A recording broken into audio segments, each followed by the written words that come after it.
aller chercher le Seigneur. Et Jean serait transporté jusqu'au jour du Seigneur. Ils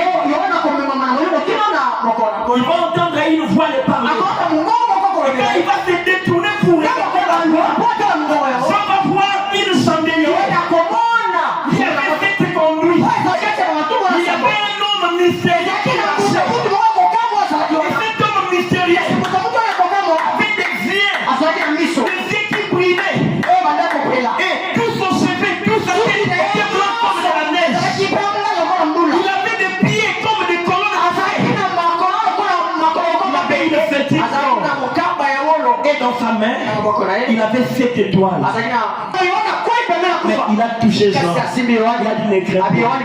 Je suis mort, mais je suis revenu à la vie. Je suis celui qui était et celui qui est. Alléluia. Je suis le premier et je suis la fin. Il se présentait devant ça comme l'arbre. Il le présentait comme l'omega, comme la pierre des jastes et la pierre des sardoines. Alléluia. Il est en tout le même et il ne change pas.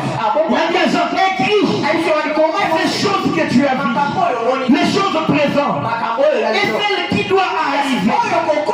Le mystère de cette étoile que tu as vu. Parce que le 7 étoiles, ce sont les 7 messagers, les 7 églises. Et les 7 chandeliers sont les forces.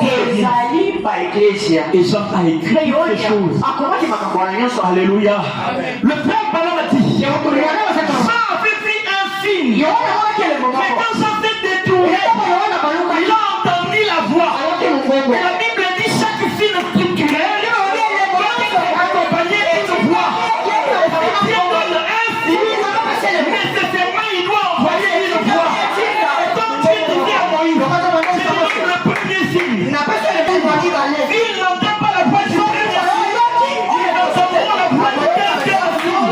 Et chaque signe que tu donnes doit être structurel. Même quand nous faisons cela devait être accompagné de signes et de voix très claires. Alléluia. Un jour, le frère Branham va voir une vision.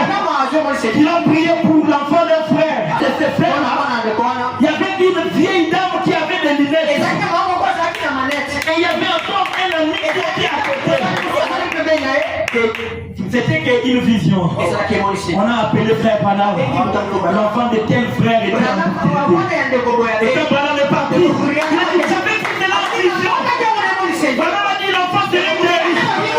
Il a commencé à prier pour l'enfant. L'enfant n'était pas guéri.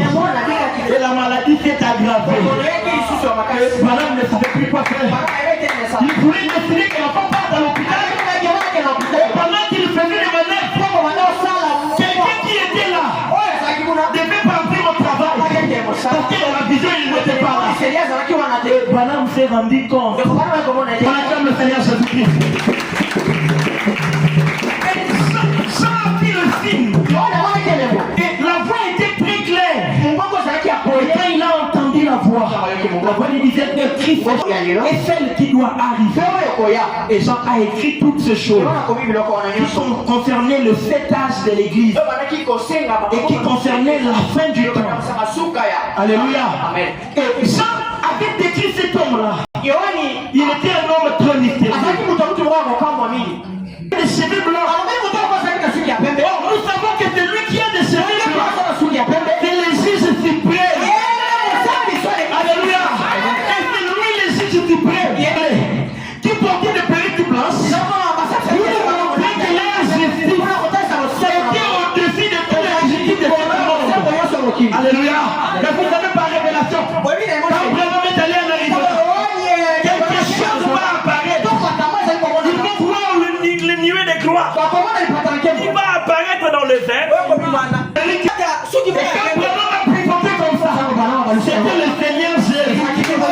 C'est lui qui porte le perruque blanche. C'est lui qui est le Seigneur Jésus. Il a dit aux disciples et aux pharisiens, Abraham votre père a dit le jour et il était Jésus. Mais Abraham n'a pas 50 ans.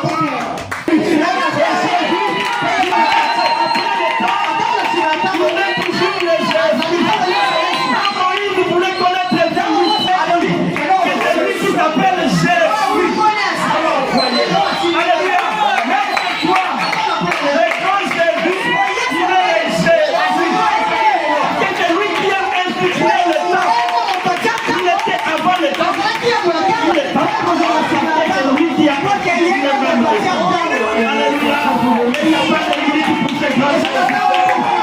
Il est merveilleux. Il a fait des yeux qui brillaient comme le soleil. Vous savez, le soleil, vous n'arrivez pas à regarder. Et quand Jean a regardé, il est tombé face à terre. Il ne pouvait pas regarder. Oh, quel homme merveilleux. Dans la bouche de cet homme, sortait une épée. Je me pose une question. Comment une épée qu'un soldat peut dégainer la main pour sortir de la bouche de quelqu'un? C'est une révélation là. La Bible nous parle. Selon Hébreux chapitre 4, l'épée est bien tranchante. Mais c'est pareil, le moyen de les jouer. Et cette épée-là, c'est gagner quelqu'un pour devenir chrétien. Vous avez Seigneur Jésus-Christ.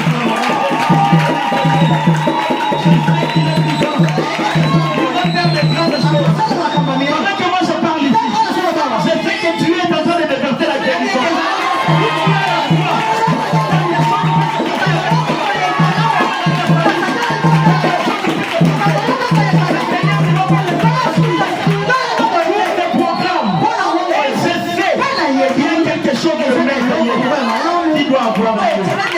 Alléluia. Jean a 17 ans. Il avait une ceinture autour de ses reins. Alléluia. Prenons d'abord Ephésiens chapitre 6. Là, ça nous parle de quelque chose autour du rein. Alléluia. Ephésiens chapitre 6. À partir du verset 13.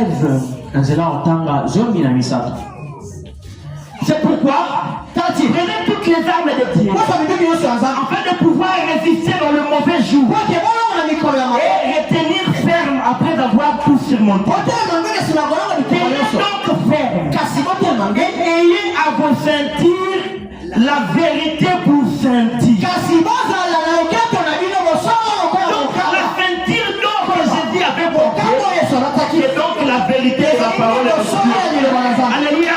Il n'y a pas quelque chose qui est plus véridique que la parole. Jean chapitre 24, chapitre 4, verset 24. Il dit que Dieu est un esprit. Et ce qu'il adore, doit l'adorer.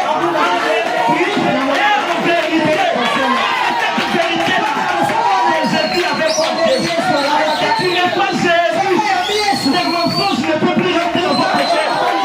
Si vous portez Jésus, la corruption ne peut plus rester en vous. Il est la vérité. Devant lui, rien ne se cache. Devant lui, il n'y a pas de ténèbres.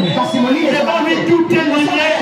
Cela me rappelle la vision de l'Esprit qui avait accepté le jugement du trône blanc. Et quand il allait là-bas, tout était lumière et toutes les tâches de ses péchés étaient manifestées. Et Daniel crie a dit, je croyais que j'étais le plus parfait, mais devant la présence de Dieu, je me suis rendu compte que j'étais coupable. Quelqu'un devant Dieu, plus connaître plus ses frères. Il n'a pas de faute, il est un menteur.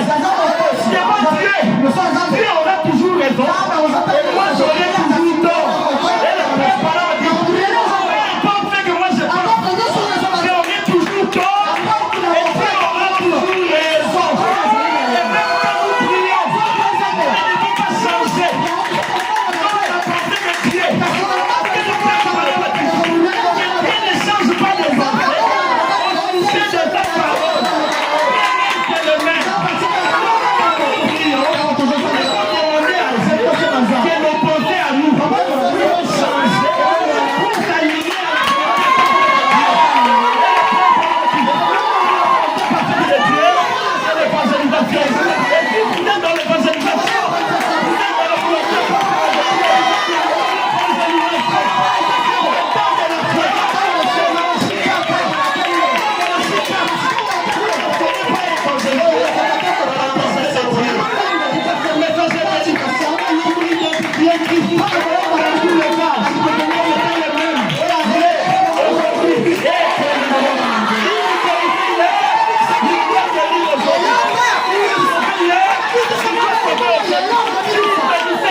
quelqu'un qui avait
le Seigneur me dit que tu vas prendre une décision ferme. Que tout laisser ce qui est dans ta vie pour suivre le Seigneur. Je te vois, tu as beaucoup versé des larmes et tu as beaucoup pleuré concernant quelque chose dans ta vie. Et le Seigneur me dit, on va prier pour toi à la fin. Et le Seigneur fera de grandes choses. Je te vois, tu as été compliqué pendant longtemps ici, au niveau de ta vente. Mais le Seigneur a décidé de te donner la solution ce soir. Si tu crois, mets ton cœur en ordre devant le Seigneur et accepte de le suivre toute sa vie. Quelque chose de nouveau va commencer et détruire ta délivrance. Que le Seigneur te bénisse. On peut commencer à prier en ce moment.